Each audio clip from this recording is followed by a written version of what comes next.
put in my 2 cents about something I want to talk about. So, as you've seen from the title and the thumbnail, I want to talk about The Sound of Freedom. I haven't seen the movie yet. Don't know if I will. I'm not going into a theater to see that and pay $15. Now, with that said, this is a very important topic.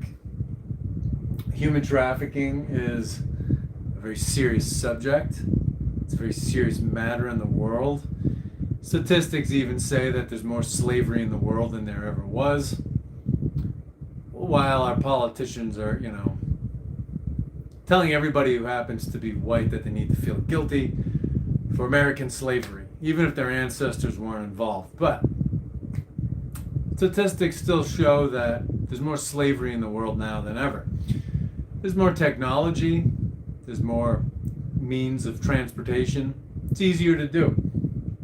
And, slavery is all about vulnerable people being exploited. So before Europeans were sailing to Africa and picking up loads of slaves that were enslaved by other Africans who were less vulnerable, before that was going on, people would just enslave each other. So white Europeans enslaved each other.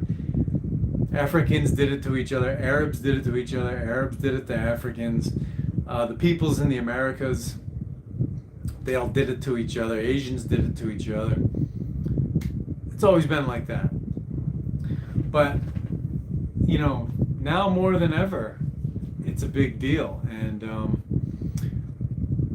you even look at the UN, the data they have, and they say there's more slavery than there's ever been. So anyway, it's very serious. It's extremely serious when that's done to children. When children are sexually exploited, especially. Very serious, not downplaying any of the seriousness, but the timing with this whole thing is funny. So you've got this movie starring a big Hollywood star who's, been on the outs with Hollywood, which I do believe is real. Jim Caviezel's done some cool movies. But, an interesting thing, and I think he's very sincere about this whole thing, but I think he's being misled into a distraction. He's a puppet on stage. He really, he doesn't have much power over what goes on. But when you look at this guy's face, you look at him in interviews, he has a certain vacant expression. And this expression is common to dogmatic fundamentalists all over the world. Whether you're talking about religious fundamentalists or, more left-wing, secular, scientific kind of fundamentalists. It's the look a person has when they're vacant inside and they've given away their identity and their decision-making capability to something outside themselves, whether it's a messiah, a church, a scientist who's going to save everybody, a philanthropist, a politician who's going to save everybody. He's got that vacant look on his face. He's just kind of, he's got the wide eye kind of, oh. It's not like the syrupy, like churchy kind of smile where they're like, don't you love the Lord as much as I do? It's not that kind of face. But it's common to, like I said, religious or secular or atheist or whatever. Anybody who is eyeballs deep in fundamentalism and fundamentalist dogmas, it's that vacant expression where, the engine's running, but like there's no one behind the wheel. They've given their authority away. So yeah, Jim Caviezel, he's lost in religion. He's given himself over to religion. I think he's lost his self. And, selflessness is where all the bad things in the world come from. Even child traffickers, they're selfless people. They have no sense of self. So their greed for money or their fear of the person that they work for displaces their self. So all the worst things in the world come from selflessness. I don't know why it's so praised. Well, it's praised because it's easier than having your own life and your own identity. So anyway, I think this movie is it's a distraction. It's like the timing's too perfect. And something that got my attention is you can't stream it. You can't live stream it on the internet.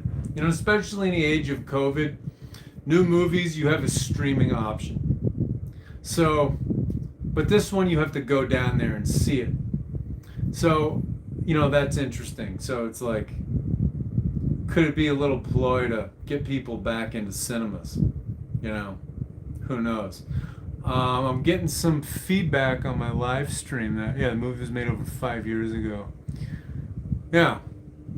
So I can see why Hollywood didn't want it coming out, because there are a lot of wealthy pedophiles that run Hollywood.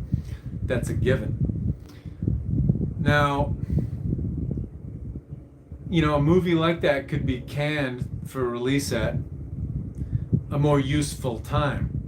So what you can do is, with a movie like this, you can use it to convince people that, the end of the current social order and political order is at hand, which, yes, we are coming to the end of it, but it's not going to be an overnight thing where all the baddies go away. So I think with the timing of the release of this movie, there's definitely some questionability as to when it was released. The narrative is, oh, the White Hats put up a hell of a fight and they finally got this movie released so we could all see the truth. And it's like, well, the world needs to see things like this, but my whole point is, don't kick back and think the whole job's done because this movie is out. This is very like QAnon bait, where people are like, oh, the movie's out. Oh, Donald Trump's gonna be the president by Christmas with JFK Jr. as his VP, and Jesus is gonna put the royal crown on his head. They just kick back, and it's like, oh, the white hats are taking care of it, no problem. Very Judeo-Christian thing to do. It's like, well, the Messiah's gonna take care of it. I'm just gonna kick back and watch the glory unfold. So there is that. Another thing too is what we're seeing with these live screenings of the movie. I just saw this story in Newsweek, which actually prompted me to want to make this video. People who have attended the movies are going to, mainstream dinosaur media outlets and saying that the theater had to be evacuated. So that's very possible. Somebody could very well be calling bomb threats or whatever threats. But what you could be seeing here is when the tactics flip. So as far as political tactics go, usually the left, they're the poor, wimpy victims, and then the right will be the wannabe tough guy assholes. Well, they flip once in a while. So every now and then the right takes the position of the poor wimpy victim, and they're like, we just want to love God and watch our movie, but these horrible people are calling in bomb threats. So there's some fishiness around this whole thing. So yeah, it's an important movie, but don't think the problem is solved just because this movie's out. Yeah, I find it fishy, and for the movie to be canned for the last 5 years and unreleasable, and now all of a sudden, you gotta wonder about it. But maybe it is the time, because the astrology speaks to a lot of scandals coming out and all this stuff. But a lot of scandals are fake too. There's a big I was reading, like, in the UK, BBC, British Broadcasting Corporation, and then RTE, the Irish equivalent of BBC, sort of the state media outlet. They're both having these pedophilia scandals, and it's like, it gets people to breathe a sigh of relief and go back to sleep. And if you watch some of these videos, some of these officials are just like, they're having Freudian slips. There's one BBC official, and he was saying, no, I don't, out of nowhere, he's saying, you see, I don't drink children's blood. And it's like, well, We didn't say you did. So yeah, these people can use conspiracy theories to their advantage. So yeah, funny timing with this movie. This could just be Hollywood running damage control, and they're basically just showing us what we already know. They're showing us what, the UN has been saying for 20 plus years about human trafficking. But it makes it, especially to the QAnoners, it makes it look like something's getting done. So that's my comment about that. I'll let you go. Talk to you later.